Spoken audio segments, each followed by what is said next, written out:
madami pa. May 80 ay may 19 pa. Galing ng sport, no? Magkano yung ganyan? Ano? Lazy? Kaya ano ka na lang bumili kay Wilson? Kaya nga, saan mo binili yan? Sumabay ako kaya Ilon. $16 nakamahal pa ako. Ha? Sa Infinity? Wala ka nang bayad sa shipping. Ayun to, hindi sinasabi. Sasabihin mo sa amin. Sana pala na. Kita mo, no? Pero, ayoko naman ng bat. Pero ito lang tip sa inyo, huwag kayong gamit ng FedEx doon. Bakit? Pag-charge ng ano? Tax? Oo. Sabi ko sa iyo eh. Punta pa sa iyo. Sabi ko sa iyo eh. Ayaw maniwala, di ba? Ito naman yung mga kalapati. Nadali na ako sa ganyan dati. UPS? Puta pare, bayad din akong tax eh. Di ba? Nasasabihan ako. EMS. Kasi pag FedEx, wala ka na magagawa. Dadalahan ka na kagad ng ano. Just nag-charge. Nakita yung laman. Sa EMS. Sige, palabas mo. Hindi pare. Yung kay Jay, hindi eh. Laki nun eh. Kalahati Yan lang yung nun. box na no? Kalahati lang nun. Pare, t-shirt lang laman nun eh.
Bakit parang malamya?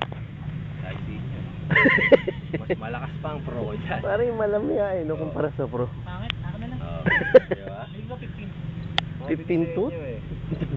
Bakit yung tipat ni Alan sa ibo sa ano eh? Oo nga. Ano sinasama mo, Lazy? Parang may sinasabi ko eh. Malamya siya, malamya. Oo na, mamayang gabi. Ayaw! Na parang nagpapalit siya si... Nagpapalit ba si Kokok? Ay, siya pare, kung magpapalit ka... Pinugasan ko lahat ng Tupperware sa bahay. Doon tayo doon, Mark. Pwede ba magdala ng plastic? Para may ano ka na sa ano? Sa lechon? Pwede ibulsa? The new sport. Malamya, Dre. Gusto mo, lubot ka.